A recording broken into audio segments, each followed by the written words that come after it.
Ian and I both had C-suite jobs. Ian was higher up when he left than I was when I left, but you go from a lot higher too. It wasn't really even remotely close. It's kind of embarrassing that Frank even puts me in the same category because I was so much higher up in the organization than him, Nick. Did you know Frank's last name, or was he just the guy with the beard? I didn't even know him. I thought he was a sales rep when he worked there. I didn't know him. Yeah. So we got that going for us. But that's the beauty of the private. I'm sorry, sector. Nick. We're trying to have a serious conversation here, and I had to. No, you got to take a shot. You got to take a shot. You purposely work with assholes like you. So we did an episode where we did some live coaching with a young man from Europe, and in that episode, we mentioned that if you were interested in coming on our show and getting some coaching from two knuckleheads, we'd be open to it. And surprisingly, someone was listening to that episode. We have a great guest for today. Nick Clemente has a very distinguished career in the military, 2 decades. Joined the military after 9/11, was inspired, went and fought for our country. Has been in an executive capacity, has run tank platoons, very exciting career. But now he's looking to transfer over to the private sector, and it's a nerve-wracking time for him. It's one in which he's asking questions about his identity changing, what his day-to-day will look like, what he's giving up. And we have a far-ranging conversation about that transition and things, different directions he could go. This is a fascinating episode, one of which Frank and I just had a blast doing. Hope you enjoy it the same. And if you are out there, you're a new manager, you're thinking about a career transition, send one of the two of us an email and we'll bring you on and do the same. You're listening to Let Me Speak to a Manager with Frank Cava and Ian Matthews. What a crock of shit. Yeah, that was hot mic, Sam. You can't say God on the air. Don't worry, nobody's listening anyway. Do it live! I'll write it and we'll do it live! Frankie! Ian, we have a special guest today, so I will leave the "you are a SOB" to someone else. Sir, would you like to say it? Frank, thank you so much. And Ian, you son of a bitch, glad to be here. Thank you, gentlemen, for having me. Yes! Well played, Nick. We have Nick Clemente here today. We have a special guest. We don't do this too often on the Let Me Speak to a Manager podcast, largely because we're too lazy to go out and find people to interview. Seems like a hassle, but Nick, we are making a special exception for. We did, which episode did you hear where you sent me the email and said you want to jump on? So you did, I think it was the only other special guest you've had, which was a gentleman. I think he was a foreign gentleman. He was looking to break into sales. He was on the technical side. Milosh. And you said, hey, if anyone else, any of our loyal listeners who've given a 5-star review there, so there was a quid pro quo associated with being a guest, reach out. Welcome to the private sector. Yeah, exactly. So I said, all right, I shot Ian an email. I said, you don't even need to fuzz out my face or change my name or anything, because my bosses know I'm leaving, and we could get into it. Nick, maybe just start by telling everyone how you kind of came into our world in the first place. How'd you get to know about me or Frank or both of us? So it's kind of an interaction, an Army interaction and a podcast interaction, which is a good friend of mine, Dave Neal, who is a former Australian Army officer. We actually served in Afghanistan together, and I'll save the story for another time, but quick shout out to Dave, because he literally, and I don't say this, I don't mean literally when I mean figuratively, but literally saved my life in Afghanistan. So I owe a heck of a lot to Dave. And about 10 years later, we reconnected, and he introduced me to Ian and said, hey, there's this fantastic dude that you need to talk to as you near your transition. As I told him I was getting ready to retire from the Army. Talked to Ian about 6 months ago, got some fantastic advice. And he mentioned, hey, I got a podcast. And so you guys have now been a part of my regular podcast rotation for the last 6 months. And so it's fantastic to be on. And I feel like this is the start of something big. I'm waiting for Preet Bharara and the guys from SmartList to call, because I'm ready to be a professional podcast guest after this. Well, you're doing a great job so far. I mean, what a fantastic introduction. So I'm very excited that David introduced me to you. David, for everyone, if you didn't listen to we did a Art of War episode with David and Jonathan, which are two great guys that left the military and started a leadership consultancy in Australia. So I've known David for 4 years, ever since really I left the corporate world. So glad he put the two of us in here. And one of the highlights of doing a podcast with two Aussies that are 14 hours ahead of you is they're making us drink beer at 6 o'clock in the morning. So Ian and I were drinking Grolsch at 6 a.m. I had a protein shake and a Grolsch. It was a fun time though. Yeah, I never do any recording with David where we're not drinking. We're on different sides of the world. So, Nick, tell everyone, maybe just start share with us how you got into the Army, what you were doing before it, what inspired you to get into the Army in the first place. Yeah, I appreciate that. So born and raised, educated out in California, wound up graduating from college back in the late 90s and at Cal State Sacramento, and was involved in the local political scene. And so I was running some kind of nonpartisan local political campaigns. I met my then girlfriend, now wife. She was a political fundraiser, and we were kind of in the scene there in the state capitol enjoying things. But we started getting a little burned out on the grind and realized that we needed a change. And kind of on a whim, decided to leave Sacramento, leave politics, leave California, and kind of spun the globe and decided to move. And we wound up out in Charleston, South Carolina. We knew we always wanted to go live in the South, packed up our cars and moved across country. And there I became a police officer. It's something I'd always been interested in, and just took a leap and wound up going to the police academy and joined the Charleston PD. Did that for a couple of years as a patrolman. Loved it. Just problem solving day in and day out. It was always different. Tons of great stories, tons of great people, lots of challenges. And in the midst of that, 9/11 happened. And I remember I had a woman, I was on a call, it was an older lady, and she asked me, she's like, "Are you worried about getting drafted?" And it was the funniest thing because it had not even occurred to me, but I thought about it. And I was a little bit older. I was 25 years old. I had a wife, I had a mortgage, I was a cop. And I realized I wasn't getting drafted, right? That even if it came to that, which we didn't think it would, but it became clear that if I was going to get involved, I would have to volunteer. No one was going to ask. This was one of those things where you had to step forward. And I had the country had given me a lot. I had a lot of relevant skills based on my background. And so I decided to enlist. I had a college degree at the time, so I enlisted for officer candidate school, which is not a guarantee, but simply an opportunity to go to a number of different schools, kind of get your ass handed to you and see if you can get commissioned. And so, yeah, after 9/11, I joined the Army, went through basic training, went through officer candidate school, and was commissioned an armor officer in early 2003. That's awesome. I mean, just first off, thank you. Very, very cool. That's a decision that takes a lot of guts, and especially, you got a college degree. You're very unique in that you've got a degree and you still want to go over there, and just really cool. Both of us were inspired by that when we read your summary when you sent it over. So you go through this process of applying. What's your first action? Where do they send you? Yeah, so the Army starts off with a lot of schools, and that's the one thing that the military does well is development, right? You do it. You don't make you do anything until they taught you how to do it first. So first thing's basic training at Fort Sill, Oklahoma, and they just teach you how to be a soldier. And it's kind of like if you've seen Stripes, it's like that, just less funny. And John Larroquette wasn't there, which was a real disappointment. Just like there was nobody at the police academy who did funny voices, so that was a bummer as well. My whole life is these ridiculous 80s comedies. 80s I keep movies, doing this. Inspired your career, and nothing was like that. And then but was it like Spies Like Us? Was it like Spies Like Us? No, it was not like that either, unfortunately. So yeah, a lot of letdowns. Disappointing. Very disappointing. I keep putting myself into these things, and they turn out to not be nearly as funny as I anticipate.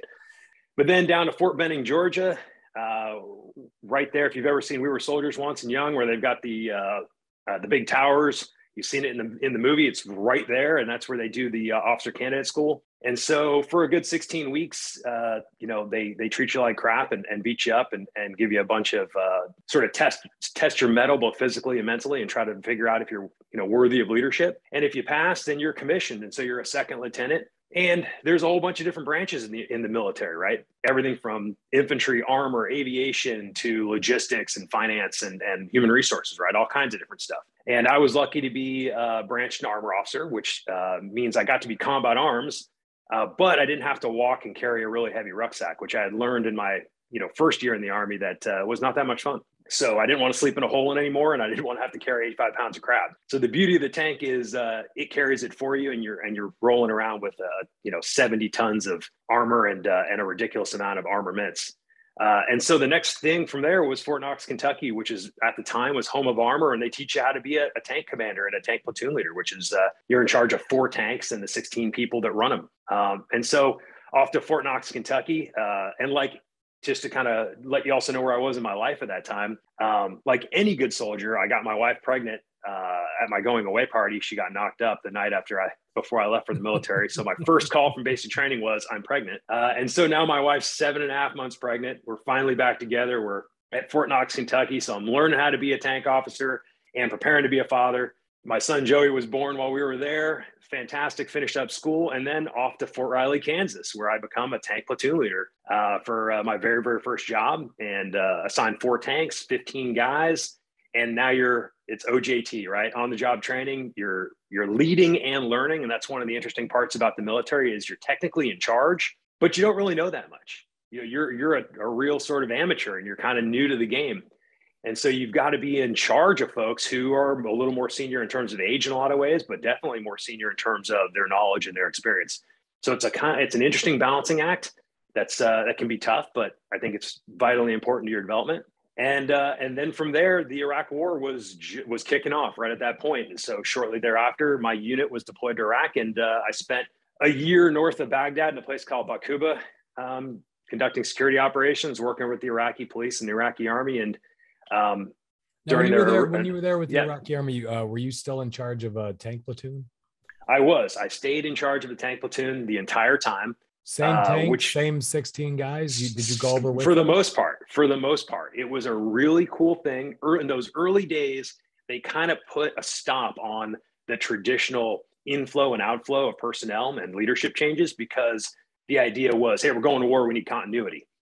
And that makes a ton of sense. Of course, when the war lasts 15, 20 years, you can't do that. But in those early years, the leadership locked it down. And so I stayed in that very, very cool leadership position with a great platoon of dudes. And I stayed in it for almost 3 years to include the train up and the deployment itself. So it was a fantastic group of guys. We got to stay together. This is just, if you could just indulge my curiosity on this.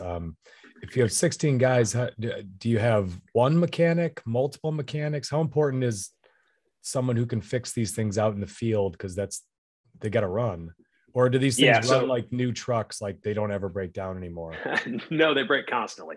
Okay. And the tanks we were using were actually, some of the tanks we were used in the initial Gulf War. So our equipment was pretty old. Yeah.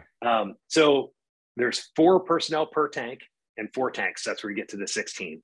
None of those 16 is technically a mechanic. And yet all of those 16 have to be able to do the basic preventative maintenance and have to be able to do the quick fix, whether it's, when the track falls off or breaks, you've got to be able to get in the mud and put the track back on without any assistance. So you've got to be able to do basic maintenance. And then as a part of a larger tank unit, you've got a whole maintenance platoon that will come to you. And they've got all the equipment as well as their own big tank-like vehicle that actually has a crane on it that can lift your tank up. They can get underneath it and do things. So the expectation is you keep it running as best you can. And then when stuff gets really wild and it really needs significant repair, you either drag it back to the rear where the mechanics can help, or they'll meet you sort of halfway or come to you to help do maintenance. But yeah, maintenance is a huge aspect of being an armor guy. And unfortunately, they're not like new trucks that just run. They break pretty routinely. That's fascinating. That, frankly, that is so much like a corporation where, you've got teams out in the field and you've got to be kind of good at certain things. You've got to be able to do a little jack of all trades, your teams, but then you have departments that help, but you never want to be too reliant on a department to go help you. So I just would imagine that would be a big focus of yours as a leader of 16 people, that everyone was pretty good at the basic maintenance. So you didn't have to wait 4 hours under fire while some department came to fix your tank. Yeah, absolutely. Yeah, it makes. Sorry, Frank. Go ahead. No, that makes perfect sense. Go ahead, Nick. Okay, so keep going. Sorry. Yeah, no worries. So just to that point, there's certain things you can't do though, because you're not hauling around parts. So yeah, there's certain things you can take care of on the fly. There's other things you just absolutely can't.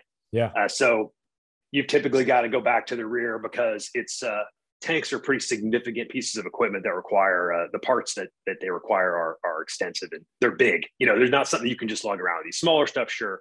So it really is a team you're effort. a new leader. I'm interested in this. You're a new leader, new manager. You got 16 people that report to you. What are some mistakes you made as, you're a young kid, you're managing people that are older than you, more experienced than you, and you're really only their manager because you got a little more schooling from the Army, but not from experience. What are some mistakes you made initially as a new manager? Yeah, so that's a good one.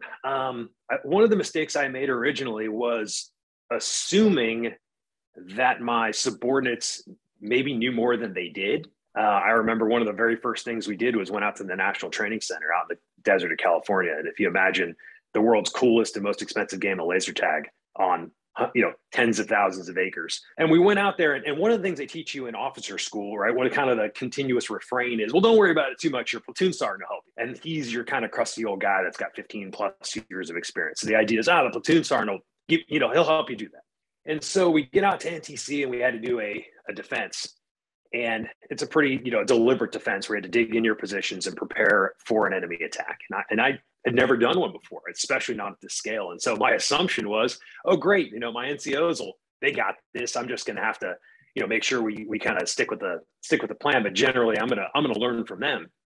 And we get out there and we have a couple hours before it gets dark. And it turns out they'd never done it either. And so I had assumed a level of competence or a level of experience from some of these guys that didn't exist, and I hadn't checked. And I had not prepared myself to the level of technical expertise to be able to really lead it confidently without their level of experience. And so making some poor assumptions up front and maybe not doing as much of the homework that I needed to, but relying on the old, your NCOs will square you away, turned out to bite me in the butt. And we had we were scrambling pretty hard to prepare for that defense. And then we got our butts kicked pretty good. Now we learned a lot, and that's the whole point of doing it in the desert, not doing it where it's real. But that's a mistake that sticks out in my head, was that realization that, oh crap, none of us knows how to do this. And I should have prepared better, and I should not have just assumed away a gap in my own knowledge. Is there an example, something you can talk to us a little bit about how you use that lesson and you use that kind of that mistake, and then you didn't repeat that mistake a second time? Yeah, absolutely. So it really comes back to a redoubling of effort with my own professional development.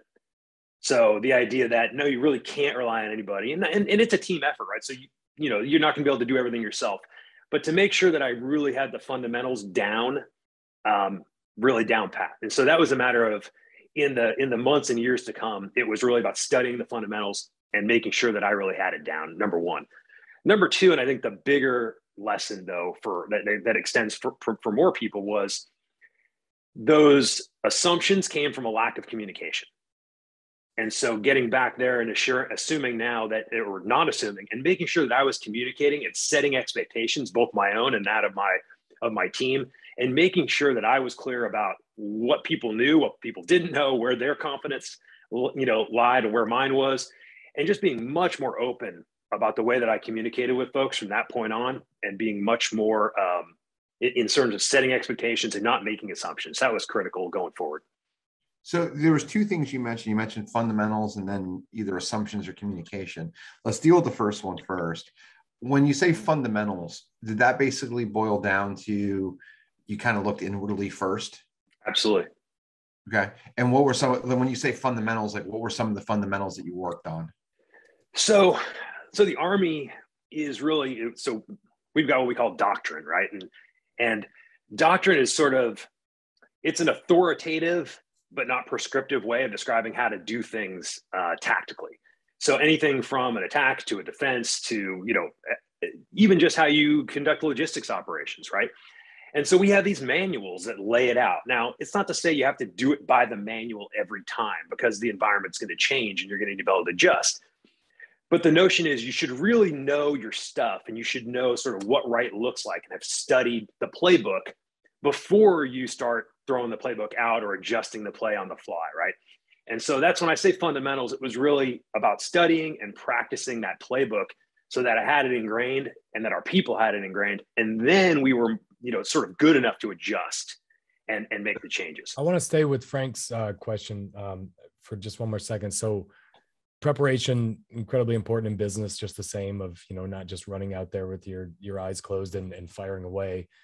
Can you think of a mission that you had where your preparation maybe saved lives or made the mission go better because you put a little extra prep in, and something that could have gone wrong, you had thought through the contingencies?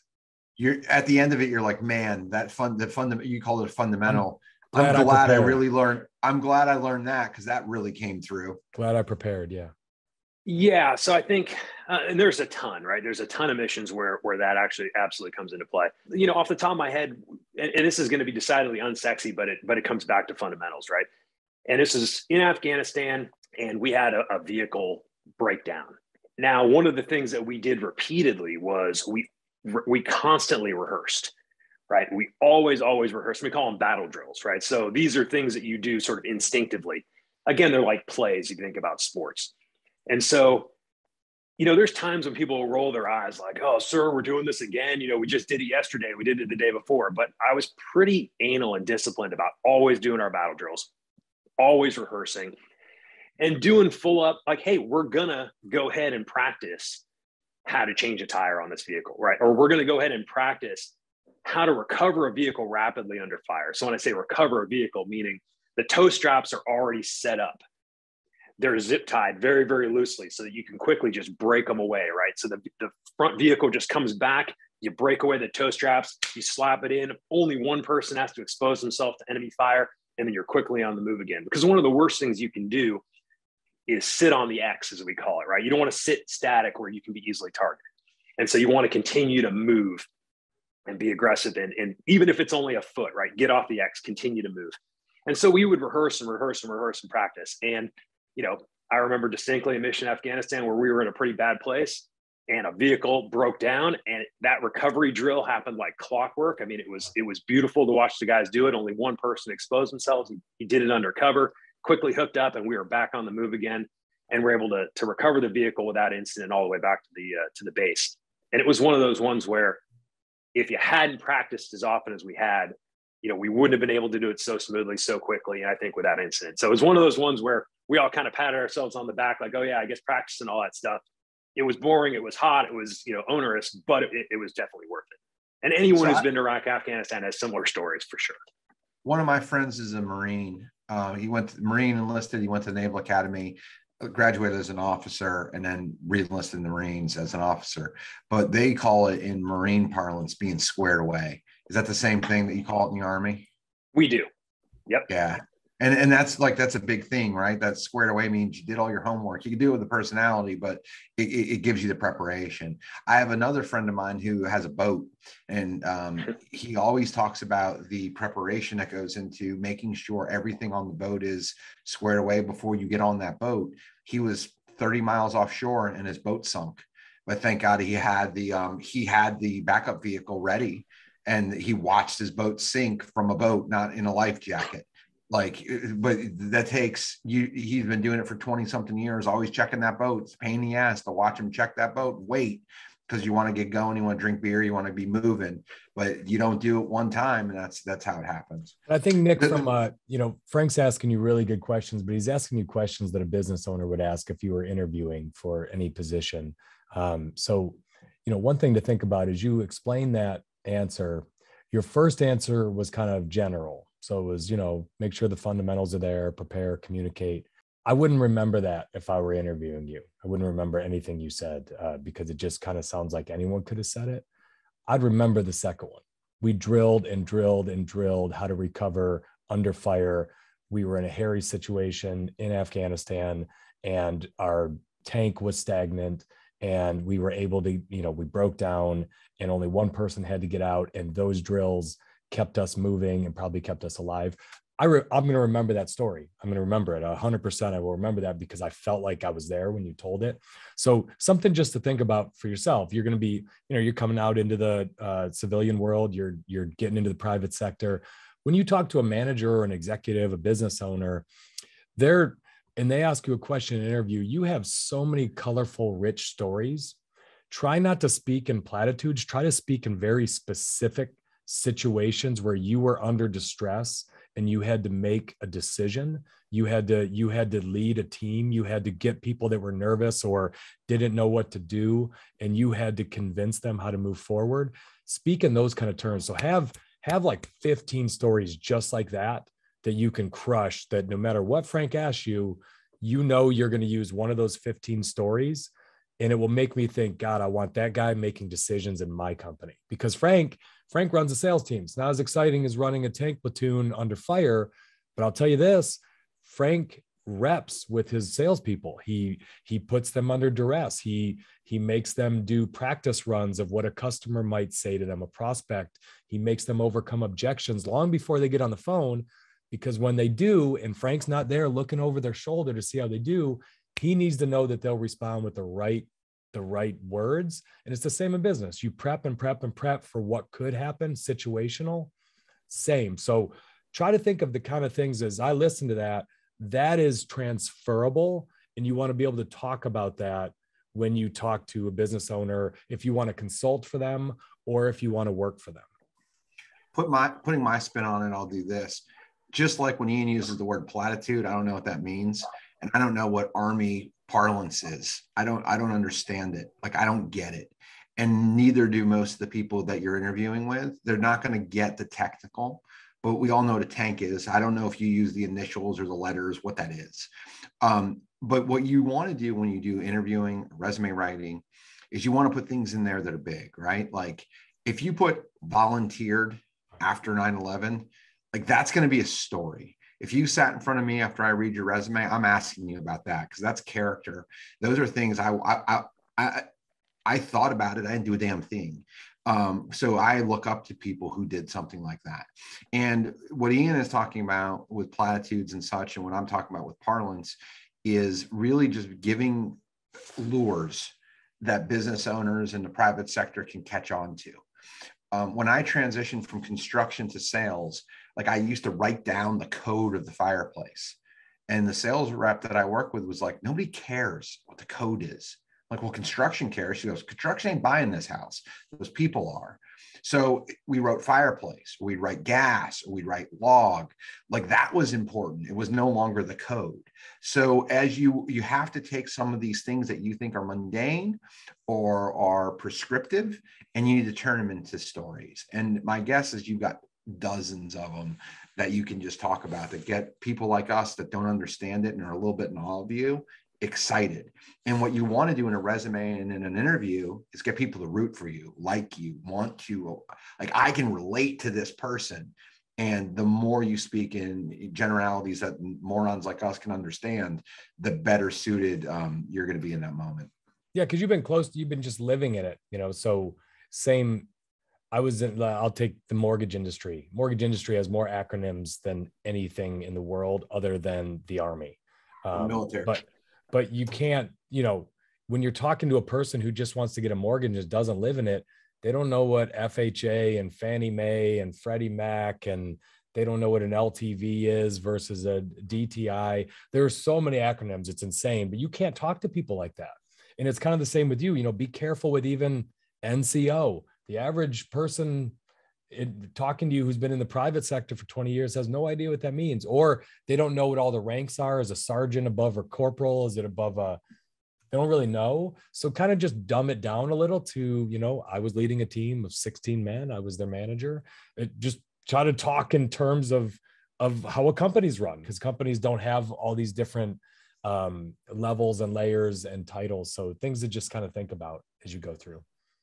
The other thing I'll talk about at this moment, and I want to pivot to something different, is understanding what's transferable. And it's very hard to say make it transferable when you've been in a different world. So you have to think about who you're talking to and how you do it, and figure out how people communicate and their cadences and those types of things, and relaying it. So one of the questions that I would challenge you on is this: is that the road to go? Reinvention. Or the other road is this. When I told Ian this story when we were talking before you got on, I used to sell houses in Fort Belvoir. So Fort Belvoir in the Washington, D.C. metro market is about 30 minutes from Washington, D.C. And it's about 7 minutes from a huge army base, like huge. Like almost everybody who worked at the Pentagon had some connection to Fort Belvoir. So what I met was Nicks, who are slightly older, comparable in age in some cases, right? They had a military pension, and it paid 50-60% of what their salary was, because it's the way the military works. They don't pay you a ton, but when you get out, they treat you very well because of your service, as well they should. And what a lot of people did is they pivoted. They would take this job where they work for the government, and then they would work for the private sector. So they go work for Northrop Grumman or one of these contractors, and they would charge 4 times. They would get paid 4 times what the military paid them. So they literally were making 4 times what they used to make, plus 50% of what they made. So they were making like 4.5 times. And the upside of that, and this is a question you need to ask yourself, Nick, is do I have the skill set? Do I want to remain in and around here? Or do I want to morph into something else? And it might be an easier path forward. And I'm not telling you which one to pick, but it could be an easier path forward to not reinvent, because that's a pain in the ass, and use the things you probably take a little bit for granted that others put a huge premium on. And that's the beauty of the private sector.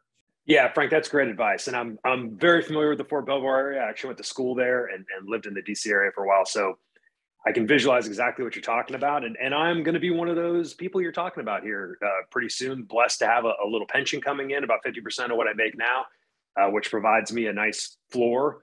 The taxpayers will also help continue to pay for my health insurance, which is a huge benefit because health insurance is super expensive. At least that's what I'm told, because we're sort of shielded from those sort of things. So those two things together are very, very generous and very, very helpful. But I'll tell you, I'm wrestling with the reinvention versus do you continue to leverage your experience? I also have a security clearance, which is extraordinarily valuable in the public sector, in the private and public sector for that matter. So there's a question of, do you kind of keep doing what you're doing and leverage it in your security clearance to keep working on the same sorts of problems? Or is it, hey, it's been 20 years. I'm really looking for something new. I'm really looking for just a different culture and a different problem set. And right now I'm leaning towards reinvention, but your points are all super valid. And there's something I'm definitely wrestling with. One of the things that Ian and I noted in here, that I'll actually cover too. The first one is your humility. It came through multiple times where for the opportunity to be underpaid and shot at, you're very grateful for that opportunity. And what you prepared for us to read, it was a massive takeaway of this is just a humble, grateful person. And in whatever you do, if that shows through like it did to us, you're going to find yourself with a lot of great opportunities. The other thing we talked about, and this is just kind of an aside, you're covered in health insurance, but there's this enormous myth that most people who are well paid and compensated, they look at like health insurance and taxes, and they're worried about those two things. Like Ian and I can tell you funny stories about people who are decamillionaires who are worried about health insurance. They think they're going to immediately just crater their entire financial situation because of health insurance. That's not something you worry about, but you do worry about taxes. And what I can tell you is taxes are a luxury, not too dissimilar from the things that are inside of how you talked in a way. You make a bunch of money, you're organized, you'll figure out how to pay the taxes. That's actually a good thing. And it's not something you should run from, it's something you should run towards. Like having a big tax bill is okay. Ian, anything to add to that? I wish for you that in 2023 you pay more taxes than you've ever paid in your whole life. That's what I wish for you. I hope that. And then I hope in 2024 you break that record. Taxes are awesome. Taxes mean you're killing it. You're making a lot of money and you got to pay money for it. You'll find someone who's good that can help you with it, but I wouldn't spend any time worrying about taxes. People that don't pay taxes are the ones who are really stressed because they suck at earning. And then when you start paying a ton of money in taxes, you call Ian and me and say, hey, can I get in one of these real estate deals that has some sweet depreciation? We'll help you. Yes. Love it. Yeah, absolutely. I appreciate that. And having been the recipient of people's tax dollars for all these years as a public servant, I completely agree with you. It's, it's the price you pay for living in a civilized society. And also completely agree that it's a great problem to have because if you're paying a lot in taxes, you're making a lot of money, you're doing well. So I appreciate your wish for me is also my wish for me. So thank you. I appreciate that, Ian. Much more stressful to suck at earning than to have to pay a lot of taxes. I don't spend any time thinking of them. The military will teach you how to run into bullets and things safely. And I'm guessing the first thing they tell you when you run the bullets, don't really run into them, but like, you know how to embrace it. And what we're hoping in this hour of conversation is you kind of understand the private sector has its own bullets and its own things that people mostly try to avoid, but not too dissimilar from the military. If you navigate it right, it's not as dangerous as it seems, and it could actually be opportunity. So Nick, you've got 20 years with the Army. You're now trying to figure out what you do next. And you've mentioned consulting, you've mentioned sales. How are you thinking about those two things? So I'm thinking about them because I've spent a lot of time trying to break down what's important to me to their kind of elemental levels to try to just get a sense for what do I really care about. And I like meeting people. I like making relationships. I like learning about people and their goals or what they're trying to accomplish. And I like helping them get there. That's what I really enjoyed throughout my political, police, military, all those aspects, those sort of core elements have been when I'm really doing those things, I've been most successful. I've been happiest, and I can find meaning and purpose in my sort of day-to-day life. And so I can see some connections to be able to do that in a more, in a sales role, probably a more consultative or B2B type sales role, or in consulting itself. I've got some friends that have gone into consulting and have been done, from the military and have been successful at it and enjoy it. So those are areas that, at least at first blush, seem to line up with my values and what I'm looking for. And that's why I mentioned those up front. But the other thing that I'm doing, and it was really why you and I are initially connected, which is I'm doing informational interviews with people from all walks of life, trying to really get a sense for what regular people actually do on a day-to-day basis. Because that's the other thing I'm struggling with, is trying to visualize what that is. Because it's one thing, something might sound cool on paper, but then when you really dig into it, you realize, oh, that's not nearly as sexy as it sounded. So just trying to get some real ground truth about what people do day to day is also a big part of trying to figure out where I'm going. So you're coming from a very high degree of structure. When you think about consulting and sales, would you like to keep some structure? Do you want to work for a company and not have to worry about setting up all the structure? Or do you have like a wild entrepreneurial itch that you are wanting to scratch? So I wouldn't call the entrepreneurial itch wild, but I think so the pendulum in my life has kind of swung to the point where I have very little autonomy, right? There's a ton of structure. I have very little ability to sort of make decisions for myself or others for that matter, which is interesting because I had more autonomy and more decision-making power when I was a more junior manager than I am now that I've been promoted, just based on my job and where I work. That's the same as business. When you're in the field, sales people on the front line have more decision making than some executives because they're close to the customer and they're bringing in the bacon. Like that's same with you. You're out in the field, you got 4 tanks, you're cut off from command. You got to make decisions. You're making decisions all day. You feel like you're in control of your little world. Then you get to, we didn't touch on this, but Nick's in strategic command right now. So he's more like an executive in the organization than you were in your first 10 years. Very different. Now you got bureaucracy all around you. Absolutely. So now this last 10 years of being a strategic planner and working at these very, high level headquarters, right? And I'm a very mid-level or almost low-level executive when you're in the hierarchy of these places. And so I have very little autonomy. So my inclination is to get that pendulum swinging back the other way and get some of that autonomy for myself, really kind of, get some decision-making authority. And so while I don't have a great business idea that I've been, that I've had in a drawer for 10 years that I'm just chomping at. The idea of sales particularly is, attractive to me because of what you've just described, being out in the field and being able to sort of make those calls and do what you need to do. I think that's probably the most attractive, the autonomy and the flexibility, right? I drive an hour, I go to a windowless, very secure room with fluorescent lighting, and I stay there for 10 hours at a time, and then I drive home, right? So it's a very sort of structured environment, and having some additional flexibility is also super attractive at this point. I think it's a reaction to what I've been dealing with, though, quite honestly. So there's 2 schools of camp. There's 2 camps of people. There's the people who every time they're in a project, every time they do something, every time anything good happens to their business, their organization, it's them. And there's the other people who, whenever anything good happens, it really wasn't that big of a deal. You fall into the latter category with your humility and your kind of your training. So what I would tell you is the sales jobs that you're going to attract with, I sat at a windowless desk for 10 hours and just got my car and drove home. That's not the vocabulary and that's not the viewpoint that's going to give you the opportunities that are going to serve you the best. There is stuff that you're doing that you would have to make, communicatable to us through a way that you don't get away with any of the top clearance. I just interviewed somebody who worked for a big company and he's like, I can't tell you the product. You can kind of figure it out. But he told me exciting things about things that I think were all Tria. He never told me. And I'm pretty sure it was an e-cigarette. And then he worked on another thing that was like a nicotine gum. Now, he didn't tell me any of these things, but I kind of inferred like maybe. But then when he got me excited, I was like, holy shit, those are big businesses. And then he started telling me things about the big businesses and how he looked at like Salesforce, which is a software I use, and how he loaded the funnel. And what he did is he took something that I don't get and understand, and I'm legally not allowed to. But he made it exciting and enticing enough for, I was like, that time that you're sitting at that windowless desk. Because what it gives you is like, a quarterback in the 1960s and a quarterback in 2020 do different things. Back in the 1960s, they kicked field goals, they punted, sometimes they played nose tackle.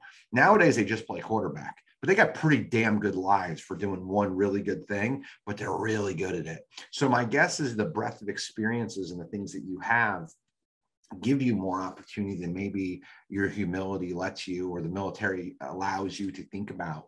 But having those types of stories that get someone like an Ian or me excited, and spending time with folks that listen to the business podcast will help you with that. But those are the things that could become like, there's a lot of autonomy in a small box if you are controlling the small box. Absolutely. Nick, when you think about a sales job, like sales and consulting, so one, consulting could be lucrative if you can leverage your experience, similar to some of the jobs Frank was talking about, and your connections within the government to work for some consulting firm. You could also, from a sales perspective, I would say sales is always the highest upside entry-level position. It's a position where companies will take much more risk if you've got certain personality traits, because it's a position it requires skill, yes, but you can pick the skills up fast. It's more about tenacity. It's more about just how willing you are to accept defeat, to be tough, to be resilient. I've hired inexperienced salespeople for 20 years, as long as they had the right stuff when I met with them. It's nice to have someone with experience, but it can be trained. So that is a really, I would say it's in the corporate sector, it's the highest upside, closest to entrepreneurial position you can find in a company, where you're kind of making some decisions, you're hustling. The harder you work, the more you get paid. The pay is very variable based on performance. It's very autocratic. You can kind of go out and make some decisions, do some things yourself. So, and it's, you get what you put into it typically if you're with the right company. I want to add something to that. It's a question. Why do companies take flyers on salespeople, Nick? I assume because the upside can be so high, and that it's worth taking a risk if the person with the right values and the right innate abilities is able to really generate a lot of new business. Also, maybe, but it's also lower. There's no risk. Most companies put people with very little experience on a comp plan that is through, you got to kill what you eat. It's commission based. So it's very, very low risk. So thinking that through with someone who talked in here a little bit about, the money aspect, you're probably just fine. But if that's a stressor, that's the reason that opportunities come about with people with very little experience, because there's very little risk if it doesn't work for a company. Yeah, that's actually the upside for me, which is the sense of, we've already talked about, as a retiree, a military retiree, right? I do have, you almost call it a base. Yeah, there's a little bit of a backstop there, right? You have a floor. Yep. And my wife and I, we've been lucky enough to we're very frugal. We've managed our money to the point where we're in a very good position. We've got one kid. He's off of college on my 9/11 GI Bill. So thanks again to the taxpayer. So sort of college fund taken care of. So I'm in a place where I feel like, if I offer very kind of low downside to a company, for them to give me an opportunity. It's fantastic because financially I'm in a place where I can afford to take that risk and learn and build it. Think in terms of upside, think in terms of how do I get to a position of equity, think in terms of how big could this be? You mentioned in the notes that you sent us over just how military compensation is extremely predictable, and you've gotten used to that, but that's also extremely boring. I think what you'll find is variable pay is exciting as hell. It's a motivator like nothing. There's nothing Dilbert about a sales job. It is, you show up and you hustle every single week. I'm living it right now. I mean, I'm in a startup, so everything I'm doing is geared towards trying to get the next sale. So for me, that variability is very enticing. It's very exciting. So when you talk about meaning, my wife I get a lot of meaning from that. When you say meaning, look, you're not, when you say, how will I find meaning in my next job? I think it's be incredibly hard for you to find meaning like you had doing some of the things you did, especially in the first half of your career. I mean, you went and fought for our country after 9/11. I can tell you assuredly, Frank and I in 40 combined years have done nothing with that kind of meaning, not even remotely close to that kind of meaning. But we find a lot of meaning in our work because we work with great teams, with great people. We've had a big impact on some people's careers. We've had a big impact on our families by doing some of the things. It's very exciting to see something you start with grow into something much bigger. There's a lot of ways to make impact without having, the mission of the company. Frank renovates houses. I'm selling car alarms. I mean, the mission of our company isn't close to what you did in the military, but we're very proud of the impact we've had on people's lives. And it might not just be the product that you're offering. It might be just the companies you built, the people you're involved in, the returns you've given investors to make their lives better. There's a lot of ways you can find meaning in business that are going to be completely different than what you found in the military. And I appreciate that. Yeah. And that's something I've been keeping that in mind, right? My identity and the meaning that I found from my work, right? Whether you're a cop, whether you're in the military. I mean, these are all very things that you kind of take over a big part of who you are and where you drive your meaning. And recognizing the fact that part of that flexibility that I was talking about too, though, is the idea that, hey, I might be able to spend my time a little bit differently, and we don't have to move every 2 to 3 years. So finding meaning by serving my community. It might be that, hey, I'm volunteering in this, some over here while I'm also working, whether it's renovating houses, selling car alarms, or whatever else, right? So it might not be. I understand exactly what you're saying and recognize that the full tenor of everything I'm looking for might not just be in the job, but might be in a larger pantheon of different things that I'm trying to do. Community, family, the teams you build, charities you work with, et cetera. So yeah, absolutely. I appreciate that. When Ian and I were talking, you guys talked about the sentence that I didn't have highlighted. You have 2 sentences highlighted. After 2 decades in a very large organization with defined culture and a sense of mission and purpose, it is daunting to leave that behind along with the parts of yourself you've attached to it over the years. You guys went to the sentence kind of on identity, but I was really drawn to that sentence for this reason. Ian and I both had C-suite jobs.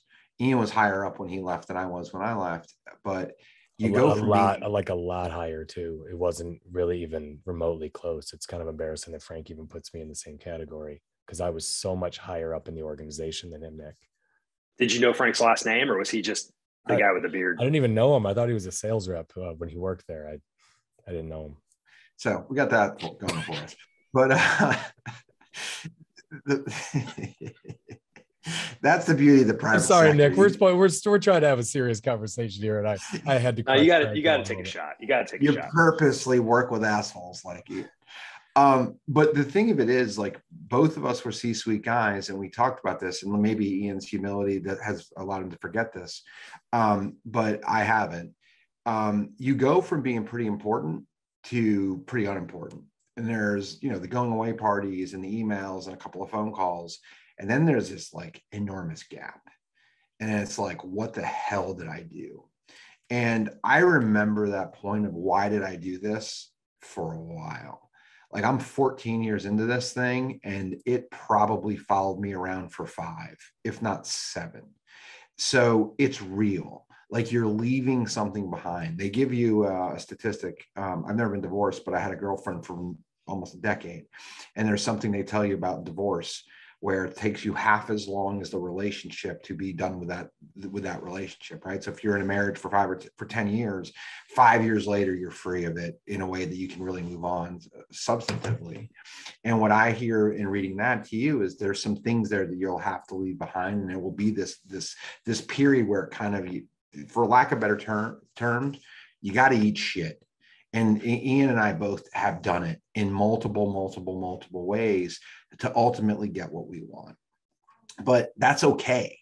And when people would make fun of me for leaving a big job, like where I am now is well beyond where I would have been had I stayed. But there's a period where you must step back. But it comes down to prudence. You are prudent. You have a backstop, you have a salary, you have a savings, you have things set up. You've been planning for this moment. So now you get to choose. You really have a chance to shine and use the things that you've learned and to grow. But there will be things where others will look at you with a cross eye and not understand it. And that's the beauty of where you're at. They don't have to understand it. It's your mission and your vision and how you want to go to it. And Frankie's got 50 employees that work for him. He's got, tens of millions of dollars of real estate under asset. I can tell you, I can remember late night conversations with him 3-4 years after he left MBR where he's asking me, should I just go put a suit on and interview? And I would say, no, you're not doing that. You're close. You're going to break through. And that was not like 3 months after he left. That was years after he left, starting it while he was out there grinding house by house, slowly trying to get people to give him money. He's got hard money lenders, lots of debt. And so it's a long process. So when it's easy to look at Frank's success right now and say, oh man, that's fun. No, that first 5 years was not fun. There were times where he rubbed it in on me that he was in Colorado for a month, but I guarantee you there were some moments when he was in Colorado screwing around where he was like, what am I doing? Like, I'm not earning money. I'm out here friggin' skiing. What am I going to do when I get back? So you have to kind of think through when you want to know about the day-to-day. And Frank talks about eating. I'll tell you, this weekend, I spent probably 20 hours responding to commenters on TikTok about our car alarm, literally one by one with my thumbs. And, when Frank talks about how you lose an identity, when I was at MVR, I wouldn't have been doing any of that shit. There was no way I was working on a weekend and responding to someone commenting about a mortgage on that level. I'm starting something, you're right. I'm in the middle of the muck because we just ran a big ad campaign this weekend. So it's like, if I'm not doing it, no one's doing it. And I want to grow this company, but you're eating. There's moments where my eyes are blurry and I'm like, what am I doing? Why am I in this stupid app responding, giving people the link, but we're selling car alarms. It's working. It's growing. It's getting bigger, but there's a lot of to eat when you start something. There's just a lot. There's a statement that I love. It's if you are willing to do what others won't for 10 years, you can live the rest of your life the way others can't. And what I would tell you is you have 2 decades of eating the shit. You volunteer for people to shoot at you, and you saved a bunch of money and you were really prudent, which is not easy to do. Now you get to either re-engage that chapter and springboard again, or you can use that to, you're in a great spot because you've already done it once, but you might be able to do it a second time. And then you look back in a decade and you say, damn, I would never have thought I could get here. And that's what's incredible about it is the human spirit overestimates greatly what they can do in 1 year, but greatly undervalues what you can do in 10. And if you're looking at the long game, what is the long game? And the cool thing is you get to pick. Nobody's telling you, you get to pick, which is just really exciting. Nick, you mentioned that you were a little worried about, you 20 years in the military, got an identity. You had mentioned you were a little worried about losing that identity. Expand on that a little bit. Yeah. And so you guys, I just want to say thank you for both you and Frank. I've been dropping some real truth and some real wisdom there. That was really, really helpful, because all I'm hearing from Frank is, he's flying private, coming back from Christmas, right? And having the context of those first 5 years, right? It wasn't flying private; it was eating shit, right? Or what you're dealing with now, Ian. Do you know what Frank was in? Do you know how he was getting around 3-4 years after leaving NVR? Do you know what his vehicle was? Tell him, Frank. What was your vehicle? You got the story slightly wrong, but I drove a 10-year-old 4Runner till like right when I quit NVR, and then I drove an 8-year-old Chevy Tahoe for those first 8 years in business. Like I drove it, like Ian would tell me, would you please put your phone on mute? You're giving me a headache with the fucking sound of that engine while you're driving. Yeah. I mean, Frank was not flossing. He was not like, he did not live in he sold a big ass house after MVR, and he lived in one of his rentals in Charlottesville. It was not a big house. It was nice, but it was not what you would think. He was not what he was accustomed to from NVR. So no, Frank ate a hell of a lot. Frank was not flying private. That was one little story we told lately, but he worked his way up to that. No, absolutely. And I appreciate it. And I know your listeners will too, right? Because sometimes you lose track of how you got there, right? Or that you took a step back. And I appreciate your candor and sharing that, because it's vital. And Frank, when you were talking about, the word that come to my mind is almost, there's a grieving process, right? That's a good way to put it. Whether you're getting divorced, whether you're leaving a C-suite position, whether you're, retiring from the military, whatever, you've got to go through those stages of grief. Something died. Sounds kind of silly. Something died. Yeah. It's like an identity died. Yeah, there's a loss. And so, there's, working through those stages and just being cognizant of it, Ian. I think that's really where, what I'm at now, and try not to feel silly about it, but recognizing that, hey, this is natural. So when I say losing the identity, it's just, I haven't had to think about what to wear, for 20 something years, right? I just get up every day and dress like a bush. It's easy. I got a rank on my chest that just conveys it requires a certain amount of respect. I could be a knucklehead, but people have to call me sir if they're less, lower ranking than me, and vice versa, right? There's a hierarchy. It's the same thing. It's almost by age, because it's almost like high school. You come in as a cohort and you kind of move up together, right? So you start off as freshmen. Now you're all seniors. So the idea of working for someone who's 29 when you're 50 is almost unheard of in my experience. But I recognize in the civilian world, that's perfectly normal, right? Somebody can come in over you who's young and has great experience, great credentials, what have you. So again, just getting into that, recognizing that I got to take off the uniform, I've got to lose the rank, lose the hierarchical sort of orientation. And on the one hand, it's super exciting and I'm pumped for it. But on the other hand, it's been a cocoon, right? There's been a degree of safety there. And I recognize that it's going to be a little difficult. I think it's a good example, the high school example, though. You're a freshman, everyone picks on you. You get your books knocked out of your hand when you walk down the hall. Then you're a senior, and now you're the one knocking books out of hands, right? You're the king, So, and then you go to college and you start all over again. No one cares. No one cares that you were a good high school baseball player. No one cares that you had good grades in high school and you had a good-looking girlfriend. You are in college. You are starting all over again. It's kind of what you're going through. It's a clear one. And I would ask you to think about it a little different.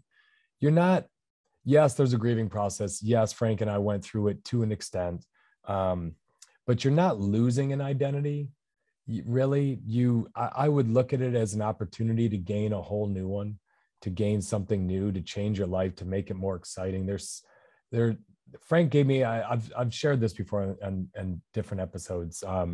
Frank gave me the best advice of anyone before I quit. He said, you're going to be surprised how much your mind can do when it's given 60 hours back a week because that's what I was working at MBR. All I did was think about selling houses and financing them and growing and my team. And it was great advice. And it was totally right. If you'd asked me on my first day after NVR, what are you going to do? I would have no idea what I was going to do. I would have no idea all the stuff that I do on a day-to-day basis today. I had no idea. I knew I was going to go buy one real estate property. That's all I knew. I'm going to go buy a real estate property. That's all I could tell Frank. That's all I've thought of so far. That's as far as I got. You have to just be open to a new identity, open to saying yes, open to trying new things. And I cannot stress enough, you have to be open to getting humbled. I talk about, I write for Forbes. I was writing on Quora, answering kids' questions. I was 41 and had a lot of money, and I'm on some stupid social media site just answering question after question until I grew a presence to where I could convince Forbes, because Forbes wasn't hiring me because I was a good manager. They hired me because I could draw a crowd and my writing was resonating with people. I was writing and it was getting like 7 views. Like no one was looking at it. I was trying to start a blog. Like that shit was embarrassing. It was embarrassing but it led to a lot of good things. It led to a lot of good things with 5on4 group and getting some other leadership things that I've done. So I can't stress it enough. You're going to be humbled, be open to it and be open to learning, because in 5 years, you could have a totally different identity than Nick, the military veteran. Totally different. I'm going to close with this. How are you approaching your search for what's next was one of the questions we asked you. And one of the things that I took away from that is you're someone who's a learner. You are an always and ever present and constant learner. Don't lose that. The other thing that I think is interesting is you mentioned struggles in community. One of the other things I told Ian when he was quitting is you think you know who your community is now, and you think you know who the people are, and your real core group you do, but you'll build your own audience. But don't forget the fact that if you're going through this because you left the military, so are others. So are people who are struggling, and there's a community there. And I don't know what will become of where you decide to go, but I have a friend who's a dentist. He hates being a dentist. The thing he liked more than being a dentist, so much more, was flipping houses. He sold his dental practice. He flipped a house while he was in dental school with his dad. He sold that house. He went into dental practice. He hated it. He sold the dental practice. The dental practice showed up back in his lap at a fraction of the price he sold it. So he bought in again, built it into an incredible business, sold it, turned into a full-time investor. And what he did is he became a full-time investor who teaches other dentists how to leave the chair. They call it leaving the chair. And that's what he does. He makes multiple $1 million a year, influencing and affecting people in the community that he knows well. He found his voice, he found his skill set, and he found out how to talk to that group of people who had that incredible voice and who knew the same language, who knew the same nomenclature. They had the same acronyms. So I don't know where this goes. That's a story I wanted to leave you with, because he's somebody who found something he hated and something he loved and married the two things together, and it turned into something incredibly lucrative. And he had absolutely no idea. It's called Freedom Founders. He had absolutely no idea when he started it what it was going to become. Oh, that's awesome. Thank you both. I really appreciate it. This has been a great time, and it's been fantastic to get on the other side of the podcast instead of just hearing you in my AirPod when I'm working out. To be able to interact with you has been really valuable. I thank you both for your time. Nick, this is a side gig for Frank and I, which is clear on the quality of our episodes. But one day when we are big enough to be Joe Rogan and do 4-hour episodes, I want to bring you back, because I feel like we had to rush through it a little bit and use your notes a lot to explain some of it to get it all in an hour. But man, you've been an awesome guest, and you inspire both of us. And you have a lot to be proud of for what you've done in your career, from a meaningful career. You've done a lot more meaningful things than Frank and I have ever done. And the next 20 years are going to be better. You're more experienced. You've learned a lot. You've led people. You've worked within. You know what you're capable of. You know who you are. You're going to have a much better 20 years. I promise you that, than your first 20 years. You just aren't going to feel that way for a while. And that's okay. What I'll say to you in close is this: after 1 hour together, I feel comfortable. Nick, you son of a bitch! Nick, that is heartwarming. I mean, that's a big compliment. That's a big compliment, Nick. I feel like we should all just slam our laptop shut and just end right there. That's a good way to end. Can you see the tear? I don't know if the podcast, the viewers can see it. Thanks, Frank. I love it. Keep us posted, buddy. Good luck. Will do. Thank you both, man. Stay in touch with us too. Absolutely. All right, Nick. Keep up the good content. Thanks so much. See you, man.